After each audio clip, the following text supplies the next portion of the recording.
Welcome, everyone, to the Science. This is a very special episode. I'm interviewing my good friend, Joey Hauss. And before I intro Joey Hauss, the topic today is bridging personal development with martial arts. Joey, okay, I'm going to go right into introducing Joey. Joey is a brown belt in Brazilian Jiu-Jitsu under Jean Jacques Machado, and he has competed professionally with his Jiu-Jitsu fighting. He's also an ex-Marine, and currently Wim Hof certified. And if you don't know, some of you, this might be your first time joining the podcast. Wim Hof is a master of breathwork, cold water, and just cold temperature control, and he's mastered his autonomic nervous system. Whoa, big echo there. Oh, wow. I'm still hearing that. Okay, cool. Yeah, he's mastered his autonomic nervous system, his hormone system, and, you know, he's just an incredible guy. Like, I've studied some of his material, but Joey here has actually trained with him in person and been certified to teach the method, and currently travels the world teaching the Wim Hof method while he's based there in Los Angeles. So that's who we have today. We're going to get into the interview quickly. If this is your first time joining, I'm Yogi Chris, PhD, the founder of Ninth Limb Yoga, and travel the world teaching my yoga brand. It's an old path to the top of the mountain, but I give a new spin on it called the Ninth Limb. I'm also host of many podcasts, author of many books, and what's the other thing I like to say about myself? Oh, yeah, I have a PhD. But it doesn't matter. So we're here talking about bridging the divide or the gap, if there was a gap, between personal development and martial arts. But maybe, Joey, you'd like to tell a little bit about your story, about how you went from, Marines to grappling to jiu-jitsu, finally arriving now currently, I'm sure there's a lot of intermediate steps in there, to the Wim Hof method, and then we'll get into the topic today. What do you think? Yeah, awesome. So I guess my path within personal development in general, I don't know when it exactly started, because there's so many different things that I consider that are part of the path that maybe aren't the usual as far as that goes. I consider my time wrestling as a giant aspect of my personal development, really having to push out of my comfort zone, just finding out just exactly what my body is capable of. During my time in wrestling in college, we'd have warm-up runs of 8 to 10 miles, and that was just for warming up. Then it would go right into the calisthenics, the wrestling, drilling, sprints, and just throughout so much of that time, like recognizing that in my head, especially in the beginning of these warm-up runs, where I would just oh man, I want to quit. And then at some point, recognizing that voice stops. When that voice stops, recognizing just the power I have of pushing past that initial voice, because once that voice stops, it's like it never comes back again. And it's like I recognize I'll probably be able to push my body until I just die. And so that was kind of the beginning, and just learning that, oh wow, there's so much more that my body is capable of than I really ever thought that it was. And once college wrestling ended, I still had that need to push past my comfort zone. And right after wrestling, I was an assistant manager at a Blockbuster. I was in a relationship that wasn't fulfilling. And I remember just man, I need to kind of fix things up. I need to change things. And they were actually about to promote me to manager of that Blockbuster. And I recognized this is how people get caught in the life that they don't want. And so I ended up quitting that job, and that's when I joined the Marines. It's I recognized, all right, I can still really push myself in that way. And the Marines still had that aspect of having to push myself past my initial comfort zone. And I guess that was where from wrestling, then there was the Marines, and then after the Marines is when I really fell in love with jiu-jitsu. It was that way of kind of getting to keep that way of pushing myself past my limits going. And so it competed a lot, and everything really started to transfer into more breathing and everything like that. Was Hicks and Gracie came and did a seminar at my academy at Jean Jacques Machado's. And for those listening to the podcast who don't know, Hicks and Gracie's the Jesus of Brazilian Jiu-Jitsu. Just what he's done within the sport is just unreal. How nobody is on record of having ever defeated Hicks and Gracie in his hundreds, maybe thousands of jiu-jitsu matches. In MMA, he's undefeated, winning all of his matches essentially by submission. I think all of them were by armbar. And he's also just this super spiritual person that's just, he does so much. And when he did the seminar, he talked about breathing. being the second most important thing he ever learned in his life outside of jujitsu. Started talking about his yogi teacher, a guy by the name of Orlando Kani. And he even talked about his cold water immersion, how if you ever watch the documentary Choke, Rickson Gracie's in the rivers of Japan, just freezing his ass off. And when somebody at the seminar asked him, why do you go in the cold water? His answer was, I do it to embrace death, which was probably the coolest answer to a question I've ever heard in my life. And something about it resonated with me of like, yeah, like the reason I push myself is this, like just accepting of death and accepting what, like, I can push my body to. And so 2 weeks later, I get a call from a friend saying, hey, I have a friend that he's from Rio, needs a place to stay in America. Can he stay with you? And we started talking about the guy, and I find out that he's the head instructor of the Orlando Kani Institute in Rio de Janeiro. So basically he took over Rickson Gracie's yoga teacher's studio in Rio. So that guy ended up living at my house for about 6 months, showing me all sorts of amazing breath work where I saw just the profound impact of breath work on the body. And then he's the one that really showed me the Vice documentary of Wim Hof. And that's where getting to see just, here's a man really pushing his body to these limits, but he's also using science in everything that he does. Wim Hof, he climbed into the death zone of Mount Everest wearing just shorts and boots. He's stayed in an ice bath for over 2 hours. And everything about what he did was, while everyone was looking at him like he's this superhuman character, he was like, no, other people can do this. And so they started doing experiments on him, and just everything he did was just outside of the norm of what we thought the human body was possible, or what the human body was capable of. And he kept going, no, like, I'm not this anomaly. I can show other people how to do this. And then sure enough, they did that same experiment where they initially injected him with his endotoxin to see how his body would react to it. He was supposed to be incredibly sick for about 3 hours until the thing just passed through him, but he had no symptoms whatsoever. And as I said, to show that he wasn't just this anomaly, that he has these techniques that anybody can use. All of a sudden they get a group of people, they have some of them learn the breathing, some of them not. Those who learned the breathing, all of them were fine when they got injected with this endotoxin, where the rest of them were ridiculously sick for those 3 hours. So it goes to show that these are techniques that anyone can apply. It's the same reason why I fell in love with jiu-jitsu, watching these small guys like Royce Gracie win a UFC 1, weighing like 170 pounds, just tapping out these dudes who were 250 pounds of just solid muscle because of techniques that he knew. And then watching Wim Hof also help make people superhuman by showing them certain techniques that anybody can do if you just apply them. Yeah, so that's what really got me. Yeah, that's an incredible story. I didn't know even some of those details about you, and that's wonderful, man. Wow, it's just so phenomenal. Where would I even take this right now? It's just so exciting. I'd love to talk about so many of these things, as a college wrestler myself, as a practitioner of Wim Hof method myself, though I've only met him once at a seminar, and then I just got his programs to practice them at home.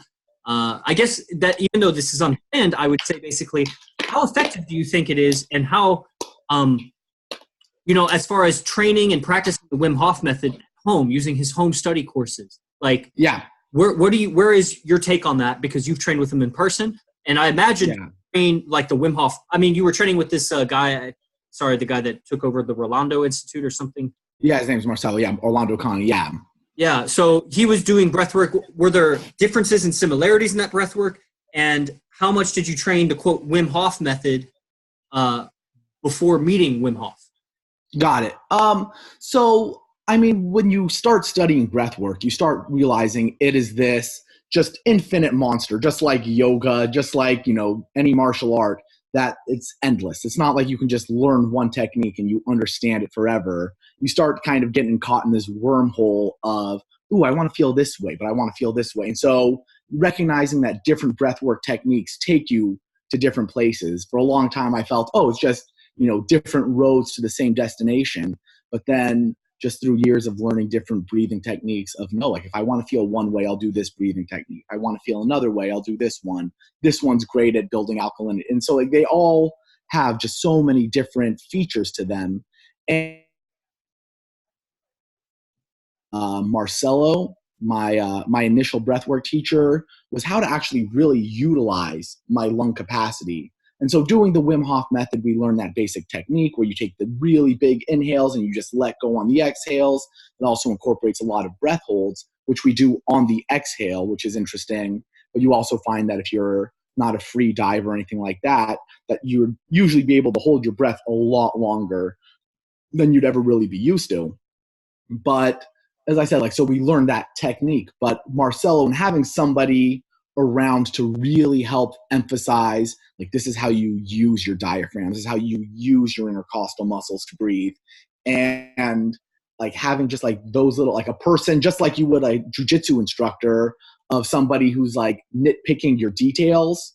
Like I had to have that with Marcelo, where like, you know, training with Wim Hof and everything like that, it was in a class. So I learned a lot of really cool techniques of feeling different ways.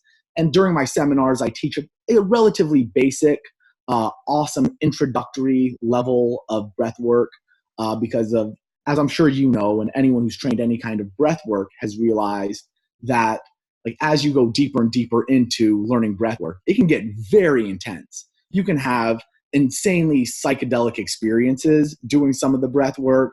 Some of the breath work releases a lot of emotions. I've seen people cry. I've seen people laugh hysterically. I've seen people release an insane amount of anger where it's kind of scary.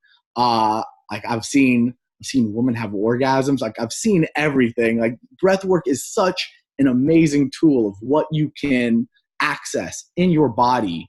And so like at the Wim Hof one, it's an awesome introductory level thing where it's intense, you have this experience, but at the same time, like, you know, nobody's losing their mind because this is their first time experiencing going into this breath world. It's a whole new dimension of itself. And just getting to train with Wim was awesome, though, because of not only were we doing a lot of interesting breathing exercises, but also various different kinds of exposure to cold, where it was like, you know, full immersion was definitely a thing that we did a lot of. But then where he starts talking about how, you know, human beings, like how we think we only have 5 senses, but he's like, I know of 8. And if you really think about it, especially being a yogi, at the very least, you know, you have a 6th sense being proprioception. You know where balance is going on in your body. You can sense, okay, if I apply a little bit more weight here, I'll feel a little bit more balanced. And so there were aspects of that going into your body and trying to send blood flow as far as like, you know, we put our hands and our feet in the water, get them really cold, take them out, and it's like, all right, now direct blood flow to your hand. And while there's no real technique that you can exactly show, it's not like jujitsu or any martial art where so much of the technique is external, but it's this like, you know, this own internal feeling and trying to just an awareness that you're trying to develop. And since I've been meditating for a long time now, I've been doing about an hour a day for probably about like 2 or 3 years now, and like pretty consistently. Like I'm really good at being consistent, especially lately. And it does develop an awareness in the body. And the more you build that awareness, you do get a sense of where things are going on. And it is like you can start directing things like, ooh, like I don't like where that feels there. All right, I'm going to direct attention there to maybe ease up that sense of tension or whatever that feeling may be. And so just with breath, you can do so much. There's just like, you know, there's really no limit of things that you can do with breath work. Yeah, man, that makes total sense.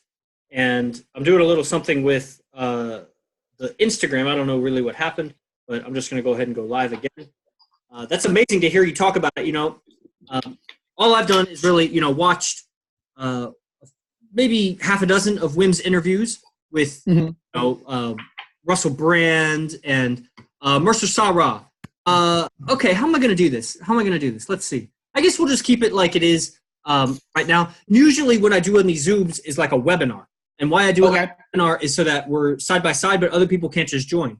Now I posted it because the Instagram is unreliable. Sometimes that shit cuts out. And, yeah, notice that. But the Zoom doesn't. As long as I keep Wi-Fi, it doesn't cut out. But it was fucking with us. It couldn't. Both the videos weren't showing. So I just did regular thing. So we got another person here, but that's fine. I posted the link about it so people will join. Awesome. And that's just the way it is. So everybody that joins, you just don't show your video. And but it'll be easy for them to ask your questions if you want to, because it's amazing hearing you talk about it. Being able to open and close your valves, open and close your blood vessels, bring your intelligence to those blood vessels, because all of that is smooth muscle, right? And it's just 80,000 miles or 100,000 miles or however many miles of capillaries, veins, and arteries with, heart muscle, smooth muscle that's lining it, that all has intelligence that can go there. And you can open, close with your intelligence if you clarify that line of communication from your conscious to this, subconscious thing of like opening it, and it just so fascinates me. I love going into it. I haven't fully read Wim's book, but I worked his full basic fundamental program, and I practice that shit almost daily, almost religiously. Awesome. It's fucking incredible. I love it. And, I have all this experience with like slow yoga breathing techniques, alternate nostril, counted breathing, various breath meditations, and I've experienced essentially all of those Wim Hof benefits, but it takes an hour and a half of doing like some slow breathing. And there was this on cold exposure. And Wim, the thing I love the most about Wim's method is, man, truly, I don't really know how to say it. I don't think I've ever said it before, but it's his positivity. And when he goes in and I love this thing where he's like, just sometimes he'll say things like, here we go. Or he'll be like, good luck. And it's just, it's a positive way. And I'm just like, all right, good luck. Like, here we go. And, that's such a wonderful thing to say to yourself before you go into something intense like that, before you go into the bath or the ice shower or whatever it is. And it's like, here we go. And, truly what I like to say to myself is, and I'm sure because, man, you were a Marine. So, I mean, I was tough, like as a wrestler, but Marines, that's on a different level of discipline. And, there's a lot of cold water exposure in Marines work. And, but what I find going into the cold is just something like I'll say to myself, man up. Like when I say that to myself, it seems to like I don't feel the cold as much. And once you're in there for like 30 seconds, you really just don't feel the cold that much afterwards. Yeah. And so what are one or two of the, like your maybe top one or two takeaways in your personal experience with breathwork or with Wim Hof, or really all of your career? I mean, as a Marine and a jiu-jitsu coach and fighter, your mindset. Like, what are your top two like mindset tips for people, or the maybe even like favorite mindset things that you got from a teacher, or favorite mindset things that you yourself have discovered on your path that you would? For sure. Oh, I love that. So like, just I guess going really into the Wim Hof thing real quick, his whole thing is based on 3 pillars. It's the breath work, mindset, and cold exposure. My experience with it is that there's really only one pillar, which is mindset. And then the breath work and the cold are just phenomenal tools to really develop that mindset. And, just throughout my personal development path, I've learned so many different amazing tools and techniques to really develop that positive mindset. And so many people think that, people that talk positivity, like, oh, you're just like, positive thinking bullshit. But there really are tools and techniques that you can use, just like in jiu-jitsu, that, no, if you apply this, you're going to feel better. You're going to immediately have a response and it's going to be nice. And so like with the Wim Hof breathing, there's just no way to not have like an effect on the body. The breathing literally affects your sympathetic nervous system. So it gets you into that fight or flight, but it also activates then your parasympathetic nervous system, that rest and digest. So you go through a whole series of emotions. And by doing that, it's like building a muscle. You develop an ability to handle stress better because you're putting your body through stress. You're giving it a little bit of stress in these little microdoses, which is a good thing. It's chronic stress that we deal with as a society that is making everyone depressed and feeling anxious all the time, gaining weight, all these negative aspects. But in these little microdoses, it's a phenomenal thing because it helps you deal with that stress just in a better way. And then same thing with the ice bath. So like with the breathing, I look at it as like a way to prime for the day. I wake up in the morning, get up, I sit up in my bed and I'll do my hour of meditation. And with my hour of meditation, I immediately incorporate the Wim Hof breathing. So I'll start getting that going. And then eventually that mental chatter just stops and I just feel good. Like I've given myself that little dose of that sympathetic energy, gotten out of it. I'm in the parasympathetic. And as soon as I'm done with the breath work, then I just focus on my breathing for that whole hour, feeling good. And so it's this way of just priming for the day. So every person that deals with me from that point, you're dealing with me from a point that I've already dealt with my internal state. I'm feeling good. So you're going to get that best version of me, because I feel all of us want to go out into the day, like, from our best place. And it's just so easy that you wake up, you check your phone, and you're all upset about all the different emails you have to respond to, the texts you have to respond to. Everything's just a pain in the ass. Like the first person to ask you for a favor, you're like, what? And it's just not from your best place. Where when you're coming from your best place, it's, these things aren't problems. They're just situations, and you get to apply however you want to be from that situation. Now, what the ice bath helps is that sometimes in life that, sometimes big things happen. You driving, you get into a car accident, you get bad news on a telephone call, you have to deal with something major, and it kind of creates that, that sense of almost like you're going to hyperventilate. It's just like that big stress.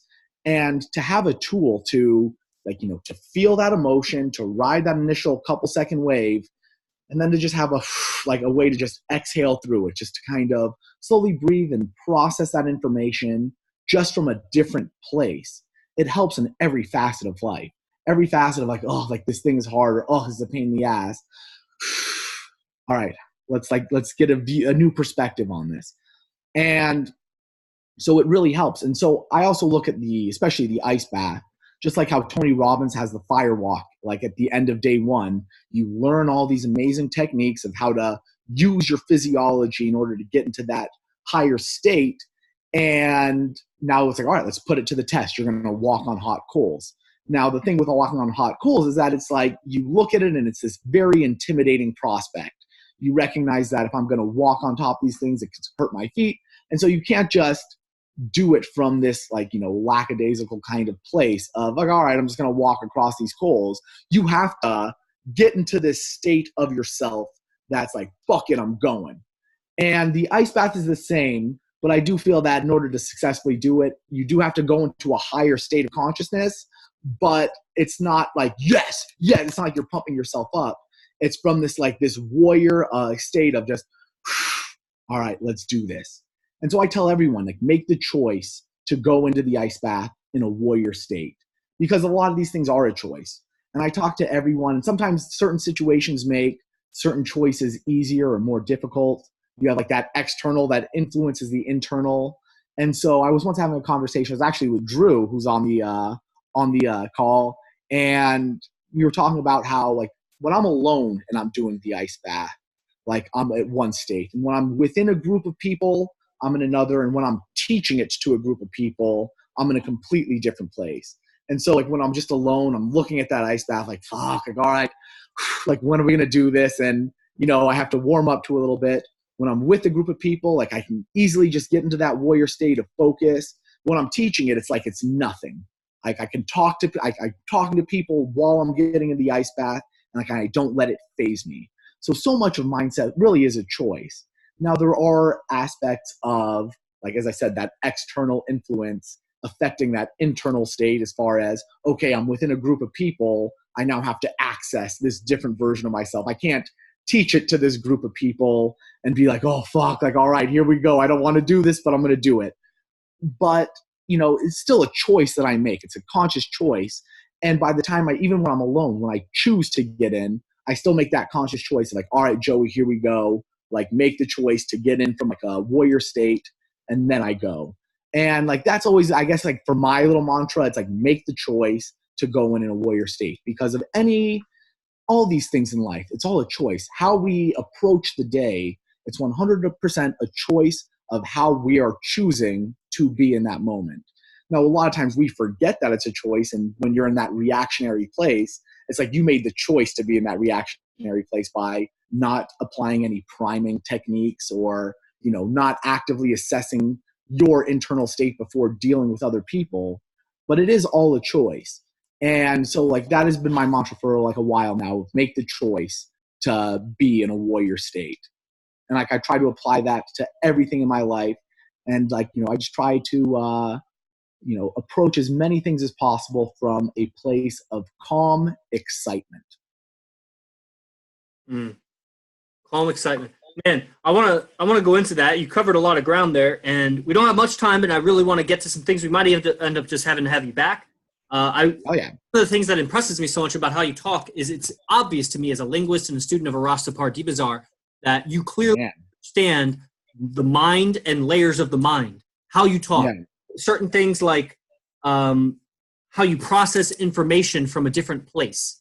Like that is exactly correct. That is spot on. Like the sensory data comes in and it gets kind of clouded and muddied inside because there's so much sensory data. You do some breath work or some breathing or just even mindfulness or whatever your rituals are, and you kind of straighten out you untangle the nervous system, you untangle your consciousness, and you just to process the data, the literal just the information.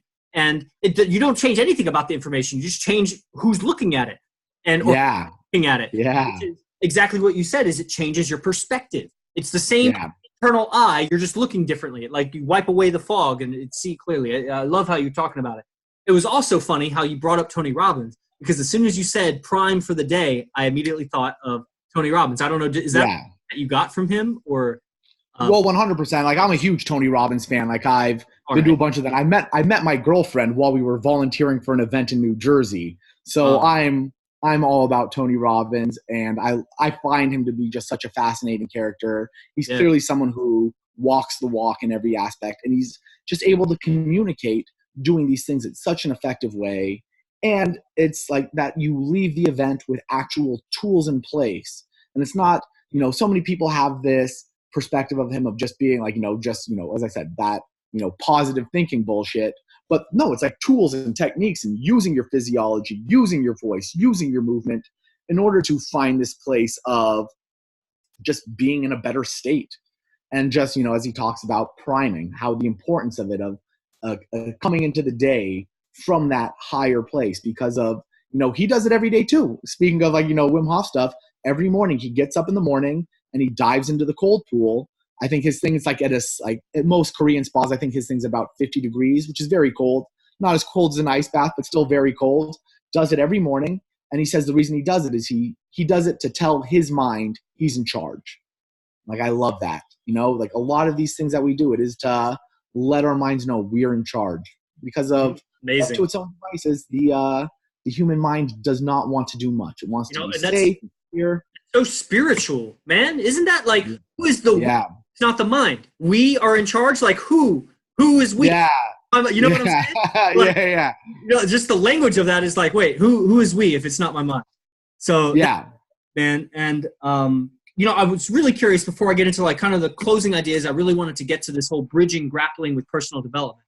And I have some curiosity, little tangents that you've gone off of. For some reason, I find myself just talk about wrestling, but I'm putting that aside. And, I'm curious, just as a little aside before I get to the final points here, is how much did being in the Marines prepare you for cold water exposure? Like a lot. I mean, there's definitely swimming involved, and we did some mountain training in Bridgeport. So we're at about like 11,000 feet elevation. So we're definitely high up. So just like it's generally very cold up there. Even like in summer, it's still covered in snow. And we had to do a lot of river crossing. And what's interesting is I think back to that time there because of like it's like this really cold river in summer. So it's flowing. And actually like the river's colder in summer than it is winter because it's all that ice melting and flowing down. And I remember just everybody, like, just a bunch of Marines, a lot of testosterone, a lot of that just masculine energy in the cold. And everyone's like, everyone's freaking out. But like just thinking back to that versus how I am now, like to me, I feel like the cooler person isn't the person that's getting like, fuck, and like they're manning up and they're doing it, but just rather just getting in and just being completely zen and just like the water has no effect on me, And so while it prepared me in the fact that, I was exposed to the cold, but it's like it's like, if you've been in fights before, but you've never learned fighting technique. Sure, there's an aspect of like it's toughened you up. You're not afraid of that, like that combat issue. So it's definitely effective. But the guy who's in the gym and who has a coach who's, showing them how to throw a proper punch and showing them how to apply a proper takedown. It's the same thing with like Wim Hof. It's like learning. No. It's like you don't just get in the water and man up. You get in the water and here are techniques as far as dealing with the cold in a way that it's coming from your higher self and that you can stay completely calm even though you have this difficult external situation. So while it definitely prepared me, but just like in the most base of ways, Man, there's so much I want to cover. I'm gonna wrap it up though with kind of these final ideas, because the whole theme of the podcast was how the bridge between personal development and grappling. And Yeah. you met your girlfriend at Tony Robbins, and have been to many Tony Robbins events, and you have all this mindset training. And so it seems like and you brought up relationships, which actually isn't a common thing for people to bring up, even though, it's like one of the probably the second most important thing on earth to each individual is your relationship. Yeah. Next to surviving. And so how would you bridge personal development? How would you just get that conversation started for grapplers, For sure. fighters? How would you get their mind going in that direction of personal development? And why do you see that as a need?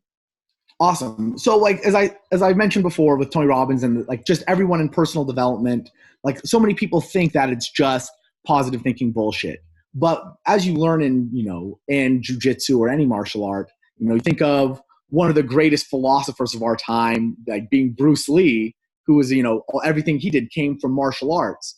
And so much of mindset training, it's just like in jujitsu, you're applying actual techniques. And so much of Western culture is, if you're feeling anxious or depressed, so many people want to immediately classify you as having some kind of disorder, giving you some kind of medication.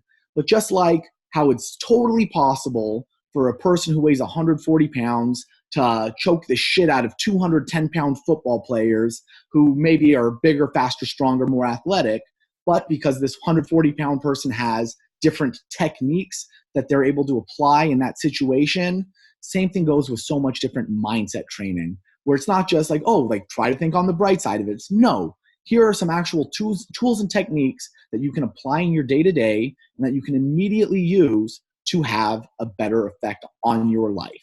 That you can sit in meditation for an hour, you can breathe a certain way, you can expose your body to certain elements, and all of a sudden, before you know it, your whole life trajectory is different because of your relationship to fear is different. And martial arts does a lot of these same things. You're exposed to these stressful situations. And by being in the Jiu-Jitsu Academy every day and being a small guy or being whatever and going up against people who are constantly trying to break your arm, break your leg, choke you, and having to survive in that situation and finding that you can actually stay calm in a life or death situation. As somebody is trying to attack you, you learn the tools that, I can stay calm in this situation.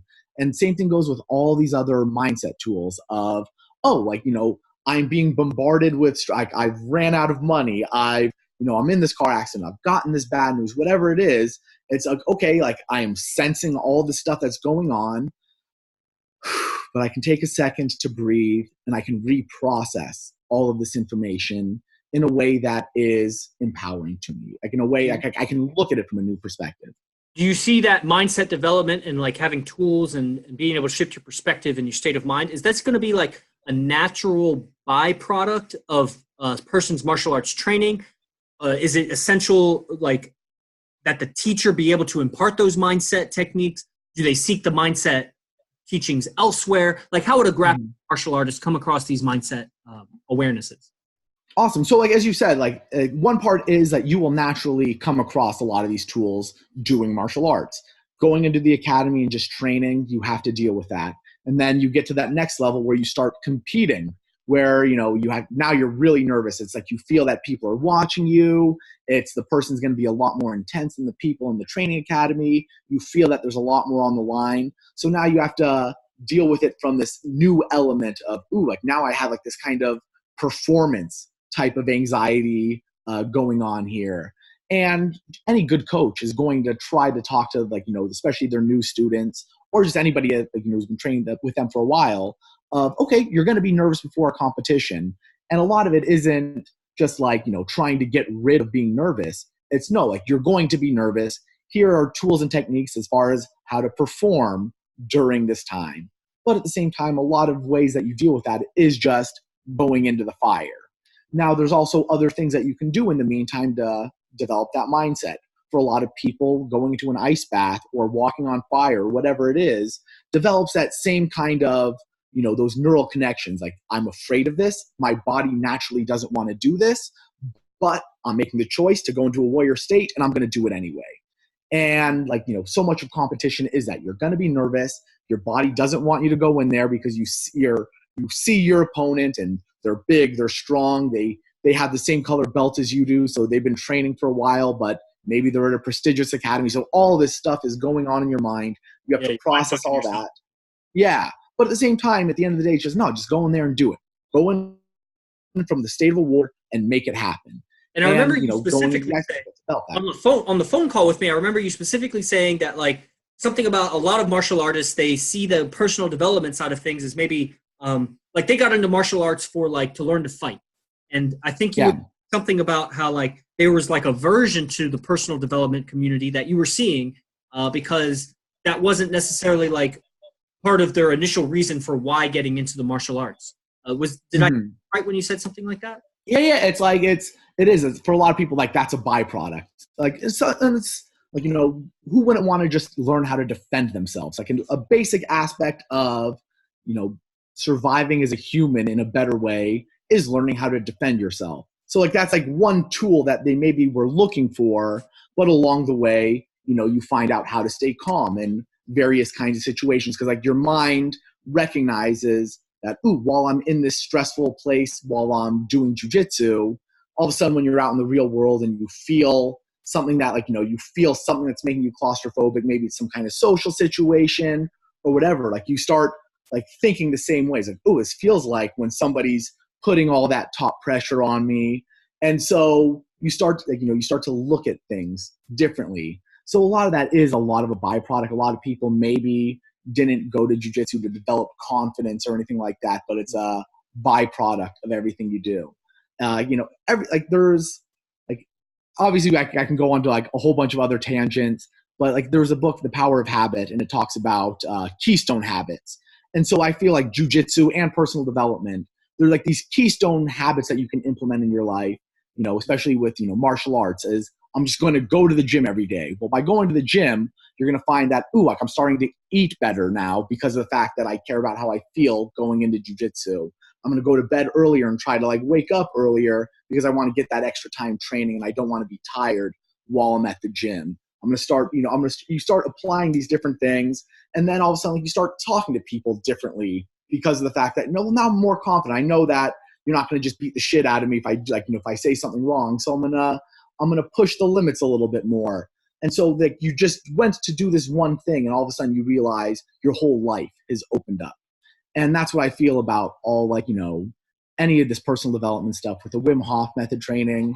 You think you're just getting into an ice bath, but you're really learning to reshape the way you look at any kind of stressful situation in your life. You're learning an amazing tool as far as how to approach the day from doing the right thing first thing in the morning. And, your whole life changes just by doing, a couple of keystone habits. Yeah, I see that. Man, I really appreciate you imparting your wisdom on this. As I watch the video again, I know I'm going to be taking notes just from your language of how you talk about things.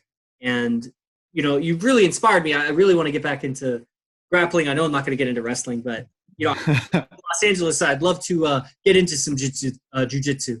And, oh, yeah. Well, what I would close with is how can people find you? What is somebody, I know that you're in the Los Angeles area. You travel the world teaching the Wim Hof method. Probably, definitely some of these listeners, there's going to be hundreds of people that watch this recording, if not thousands if it takes off. And some of them may be in the Los Angeles area. So how would people find you? Well, obviously social media is awesome. So you can find me on Instagram or Facebook, Joey, Joey, Hauss, Hauss. I also have a website, joeyhauss.com. I put in where I'm going to be doing seminars. And as you said before, I'm also traveling the country, traveling the world, doing seminars. I'm based in LA. This weekend, I'm going to New Jersey to do a seminar. 2 weekends ago, I was just in Pennsylvania. So, and if you have any connections with any gyms, you want the Wim Hof method at maybe your jiu-jitsu, CrossFit, yoga studio, whatever place you have that you want to bring it there, I'm happy to go and do it, whether you're in Los Angeles or you're in Mexico, Brazil, I don't care. I'll go there. I love doing it. I have such a passion for teaching this. And so, yeah. And is that Is that primarily what you're teaching? Is the Wim Hof? Are you coaching or teaching jiu-jitsu, or is your main focus like the Wim Hof method? Right now, my main focus is the Wim Hof method. I've been teaching wrestling and jiu-jitsu for about 5 or 6 years before doing this, but because this has taken off so much and I'm traveling so much, and not just with the Wim Hof method, but also working in personal development. I work for a company called Evolving Out Loud. The guy's name's Hauss, a phenomenal speaker, and he's the one that's really motivated me to meditate as often as I do. And so I work for that company as well. So I'm just traveling, just trying to help people develop amazing, powerful mindsets. Yeah, and you clearly have it for yourself. So that's you're walking the walk, talking the talk. And I was really happy, Joey. I think that if you're open to it, we'll do it again in the future. And I would love to. Yeah. Thank you so much for tuning into the Science of Peace, everybody. If you like this episode, leave us a comment. Let us know your thoughts about it. And definitely leave us a review. That's how we get discovered on iTunes and all the platforms. And I'll make sure you get a copy of this too, Joey, if you want to post it. I would love to, yeah. So we'll catch you all in the next episode. And I'll see you next time, Joey. Bye-bye. Awesome. Thanks, Chris.